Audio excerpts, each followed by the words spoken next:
One of the world's best-known hotel brands is teaming up with a man who pioneered the boutique hotel. Schrager is using his bold design to create new hotel from Marriott. It is a marriage that no one saw coming, and perhaps Schrager himself. The latest property from Marriott and Schrager opens this week in London. You're seeing it first on CBS This Morning. With us now, the aforementioned Schrager and Marriott CEO Arnie Sorenson. Welcome.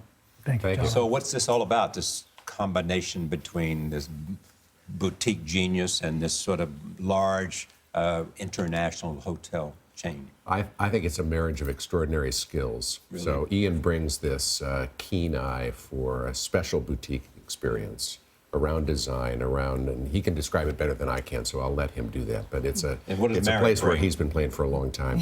Marriott brings a real discipline around service, scale, the power of reservation systems, reward systems, real service culture.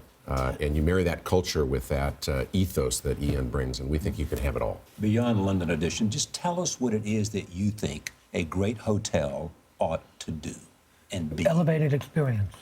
Make it special. Make you feel great. Invisible design. How do you do that? What do we want to build special? Well, it's a kind of alchemy that happens, a spark that happens by massing all the details.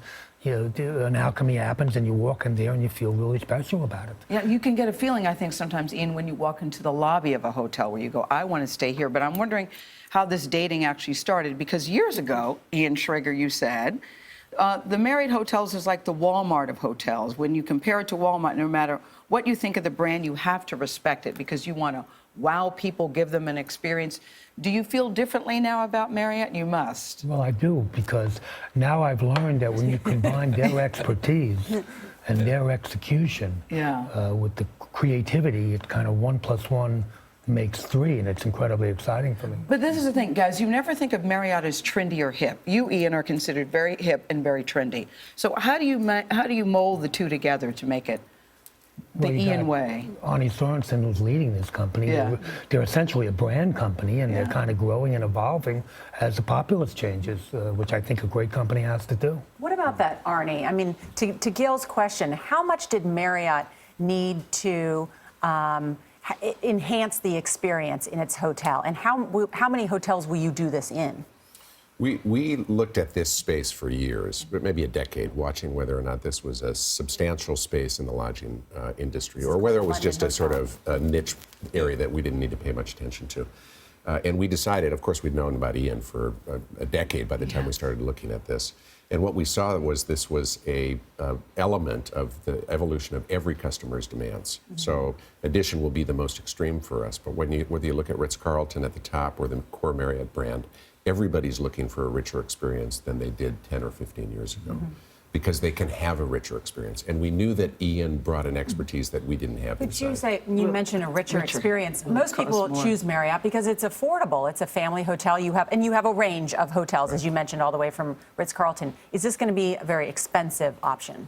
The additions will be luxury hotels, but they're going to be luxury hotels that offer both this extraordinary design and great service. And that's one of the weaknesses we saw in this space, was too often the great design, you had to compromise service. Yes.